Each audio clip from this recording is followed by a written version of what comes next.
Estamos começando mais um programa Saúde em Foco e hoje a gente vai conversar sobre um assunto que é o aumento da incidência de DSTs em duas populações, em dois perfis de população, nos idosos e em pré-adolescentes e adolescentes. Vocês sabem o que são as DSTs? DSTs é uma sigla, doenças sexualmente transmissíveis, ou seja, são doenças em geral causadas por vírus ou bactérias e que são transmitidas durante o ato sexual.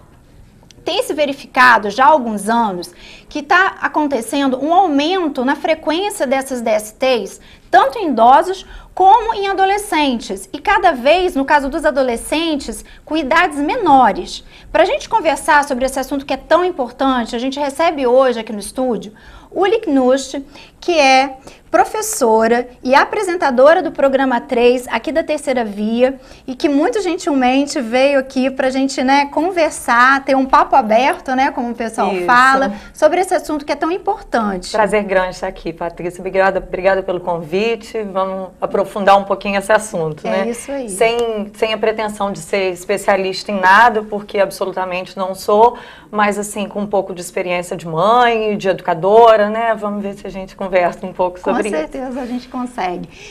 Uli, me fala o seguinte, você falou, mãe é professora. Isso. Você tem filhos em que faixa etária? Eu tenho duas meninas, uma de 7 e uma que faz 15 agora. Então já bem na faixa da adolescência, Uhum. E a gente tem uma relação em casa bastante confortável com relação à orientação sexual. É um diálogo que flui bem naturalmente, Eu acho que a gente como mãe precisa, assim, se isentar um pouco dos próprios tabus, Rever os valores morais um pouco e, assim, aceitar mais que a prática é diferente, E abrir um pouco para isso, para a criança e o adolescente terem condições de questionar e tirar as dúvidas deles com tranquilidade, Na sua casa, então, você conseguiu estabelecer um diálogo com, no caso aí a gente vai estar considerando mais a mais velha, Sim. Mas também já, de repente, a mais nova daqui a um tempo, Uhum. Eu acho assim, todas as idades têm curiosidade sobre o assunto. E são curiosidades diferentes, mas que existem. O que a gente precisa perceber, eu acho, é assim, o nível de maturidade, E aí responder de uma maneira satisfatória, porque eu acho que também a gente não pode se esquivar da pergunta, Eles ou dar uma isso. resposta daquelas assim, como que às vezes vê, por exemplo, a minha pequena vê uma mulher grávida e aí pergunta, mas como que o bebê foi parar lá? E aí como é que você responde? Foi a cegonha? Não. Aí você fala de acordo com a maturidade dela, também não vai explicar todo o ato sexual nem nada disso. Mas vamos ser bem, assim, acho que consistentes, Porque se a gente não assim, saciar essa curiosidade deles, eles vão buscar em outros lugares. E às vezes sem a proteção e a informação e correta, o cuidado da família. Quem melhor para orientar do que mãe e pai, ainda corremos o risco de tantas coisas, Com certeza. Então, e assim, eu acho que isso que você falou é muito importante, De repente, se a pessoa não consegue naquele momento responder, de repente fala assim, olha, filha, agora eu não consigo te responder isso, mas me dá um tempo isso que eu vou te responder, decente, Assumir que de repente você não vai ter como te responder naquele momento, mas assim que puder dar uma resposta também, não deixar a criança sem resposta, o adolescente sem resposta. E procurar uma orientação, se você não sabe responder, você procura alguém que saiba e aí você retorna e sacia aquela pergunta lá, Não deixa inconsistente. Não deixar a pergunta sem resposta, Uma resposta consistente, como você falou. E acho também que outra coisa importante é assim, apesar da gente ter a hierarquia de pai, a gente não pode ser invasivo demais, Tem que respeitar a privacidade dos filhos. Isso é tão difícil, saber esse limite, É uma linha muito tênue, Assim, o respeito e a hierarquia, Você saber até onde você pode ir para não ferir a intimidade do seu filho e, ao mesmo tempo, você se garantir, assim, da proteção dele, Isso é bastante difícil hoje em dia. E é um trabalho diário, Diário. Não é nem trabalho, é um exercício diário que a gente tem que ir fazendo, E com todo esse cuidado, a gente não está livre de nada, Não, com então, certeza. assim, a informação e a conversa franca, acho decisiva hoje em dia, né? E assim, né, você tendo uma filha de 15 anos, certamente você convive com outras, né, outros adolescentes. Você percebe que eles estão tendo informação errada ou não estão tendo informação? Qual você acha que é o risco disso, os riscos? Eu acho assim, eu percebo que a iniciação, aquela primeira vez emblemática, né, tá acontecendo cada vez mais cedo. E assim, muitos adolescentes não têm esse amparo familiar, que às vezes assim tem famílias que não abrem para isso, e aí a criança tem que ir e descobrir de uma maneira ela mesma.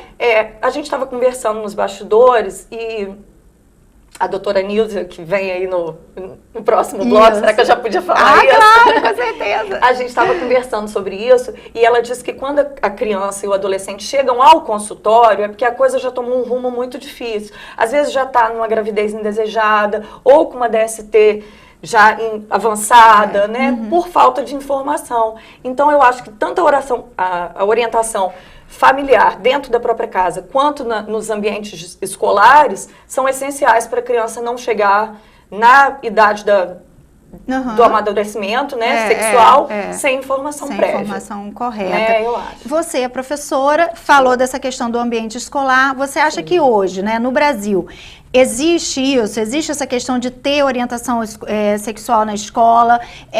O que você acha em relação a isso? Se deveria ter, se não deveria ter? Fala a sua opinião. Acho pouco. Acho que devia ser um assunto mais debatido, mais falado.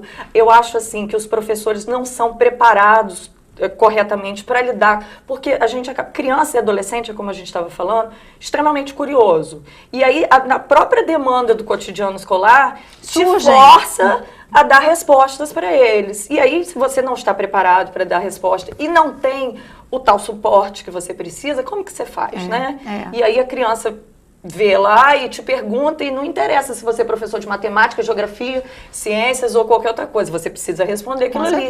Até para você ser um educador no sentido amplo, né, Patrícia? No sentido porque completo, educar é formar o aluno, né, formar o cidadão. E aí, assim, incentivo de programas de saúde com orientação sexual, de capacitação de professor. A gente tem, por exemplo, nas escolas, visitas periódicas de dentista para a saúde bucal. Por que não colocar isso aí também, da orientação sexual, com o mesmo enfoque, né? A mesma importância. Porque realmente essa questão desses números de aumento de DSTs em jovens é muito preocupante. São doenças que elas são facilmente transmitidas, principalmente por quê? Porque esses jovens eles não estão tendo informação correta em relação a se proteger, né, durante o ato sexual. Então, quer dizer, isso é muito importante. É tão importante quanto a questão do cuidado, né, da saúde bucal, da higiene, exatamente. Lógico. E aí é uma maneira também de aqueles que não têm o suporte familiar chegarem um pouco mais preparados, talvez não tanto, mas assim, um pouco menos cruz. Isso, já na idade que precisa. Que precisa, né? exatamente. Como que era na sua geração? Vou falar assim, na nossa geração, né? Como que era? Assim, eu acho que a gente tem que considerar 3 momentos diferentes. Eu acho que antes da gente, era aquela fase do tudo pode, né? Do sexo... Assim, livre, por aí vai. Então, assim, não havia proteção nenhuma. E aí veio, na nossa década, assim, de 80, AIDS, né? Fim de 80, veio a AIDS com Cazuza, Fred Mercury, e aí foi aquele boom das camisinhas, da prevenção, e os jovens da nossa época ficaram muito focados nisso, né? Verdade. Então, assim, a AIDS naquela época ainda matava, hoje não mata mais, mata... mas a AIDS hoje virou uma doença crônica e acaba que os mais jovens se valem disso, assim, eles acreditam que, na verdade, eles podem contrair o HIV e ainda assim eles vão ter uma doença crônica que vai ser tratada e vão viver bem, né? Menos medo da doença, tem né? Muito menos medo. Pois mas ainda é tão assustadora como era antes. Certamente. Né? Só que não se tem todos esses cuidados como antes. E aí a gente viveu isso da prevenção da AIDS, mas, por exemplo, na nossa época, estava começando a surgir essa coisa do HPV, né? A gente não tinha essa informação lá, então eu convivi com uma geração que teve HPV, e aí só hoje é que as meninas, assim, minha filha, por exemplo, já tomou as 2 vacinas. E então, os meninos também têm que tomar. as coisas mudam, né? E a formação, a orientação tem que ser continuada, né? Tem que ser uma coisa sempre, porque você tem que acompanhar a evolução das coisas, né, Beatriz? Acompanhar a evolução difícil, do tempo, né? É difícil, mas a gente vai tentando, né? Vamos. Uli, foi muito bom te receber aqui. Agradeço muito. Imagina, o próximo convite é meu pra gente ir lá pro O3. Já tá aceito. Bem-vinda, um beijo. A gente vai para um breve intervalo, mas volta já no segundo bloco do Saúde em Foco para conversar com Nívia Coutinho, psicóloga. Não saiam daí.